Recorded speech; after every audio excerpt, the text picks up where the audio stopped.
Hey hackers, welcome to Azefox Innovation's new video on password spraying. Right, password spraying is a technique that's simple in concept but extremely powerful. Right, it's one of the go-to methods for red teamers when simulating real-world attacks, and it continues to be a serious challenge for defenders.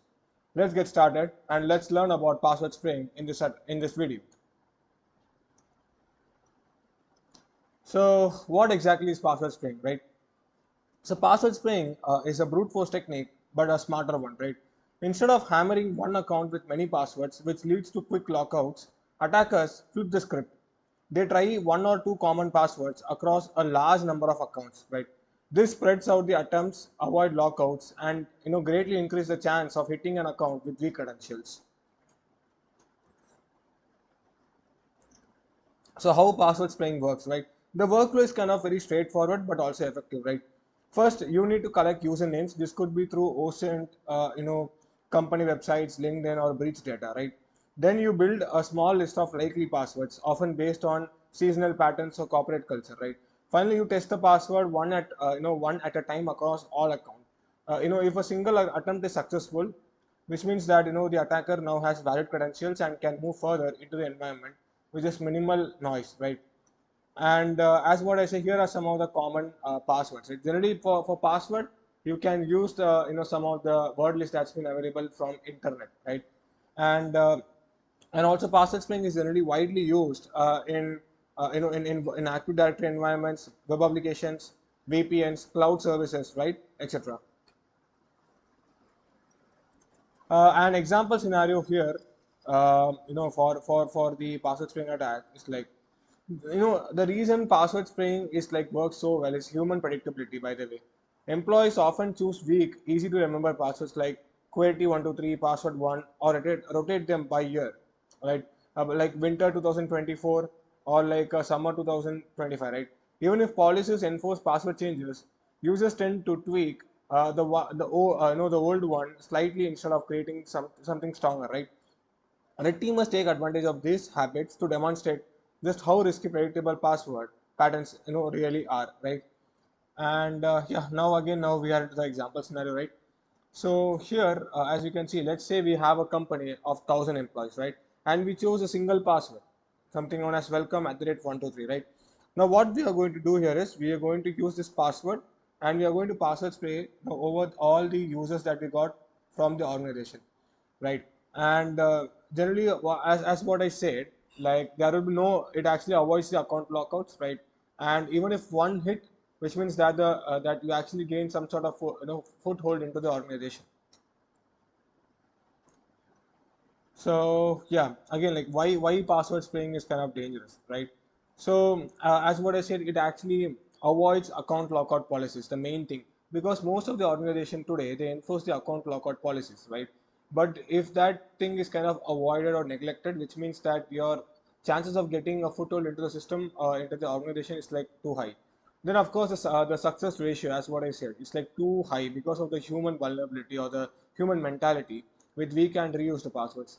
Then of course password spraying is really helpful in like in which can be useful kind of in like multiple services, like for example starting from VPN to cloud to RDP, etc. and etc., right?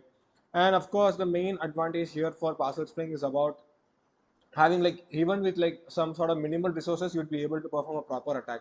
This is not, this is not in case with the case of a brute force attack, because brute force, they generally need heavy to heavy resources to actually perform a brute force attack. But password spraying is somewhat like more a minimalistic version, so there's no need of such huge resources, by the way.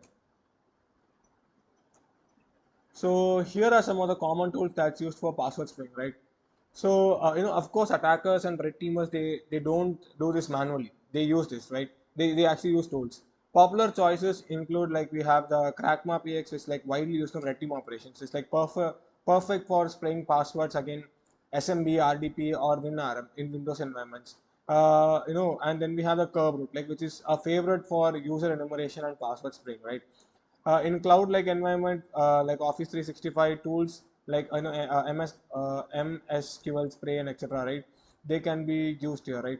And apart from this, we also have the domain password spray, which is Windows, which is a PowerShell script which you can use in Windows to perform your password spraying attack, right? So a quick demonstration here, right? So let me just come out from here, and here I have my HTTP student VM running there, right? So I already corrected the information, right, regarding the target organization. As you can see, we have the users.txt file here, right? So let me just cat this, cat users.txt. And as you can see, I have a bunch of users here present within the users.txt file, right? Now, for the sake of simplicity, I'm going to use a password from our, from present in our slides. I'm going to use the welcome one, right? So welcome one is also, of course, a common password that's been used by many users, right? So we are going to do a password spraying attack using the curb root tool, right? So we'll talk about curb root tool, like the internal mechanisms of how curb root works and all in another video, right? But as for this video, you just consider that curb root is kind of a tool used for password spraying and user enumeration too in Active Directory environments, right? And it's a Linux based tool, by the way. I guess there's also a version for Windows. Correct me if I'm wrong. That's another thing. Okay, so let's get started. So let me clear the terminal. We have the curb root, right? If I run this, as you can see, we have the information or kind of the guide about how to use the tool, right? And as you can see, we have many options, and here we have the password spray option, right? So yeah, we are going to utilize this particular argument or functionality within the curb root tool, right? So let's start our attack. Curb root password spray.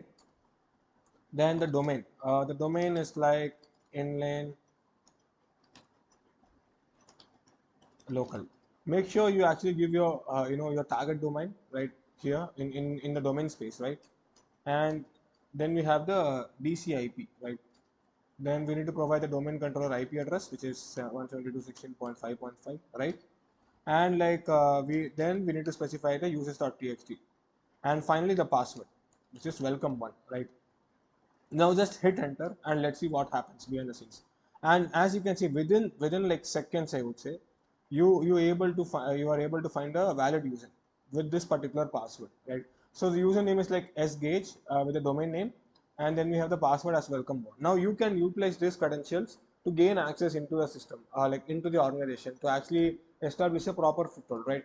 And by there, you can perform the additional operations, like you can perform privileged, you can perform lateral movements, you can perform credential dumping, depends upon the user's privilege scenarios, etc. That's another thing, right?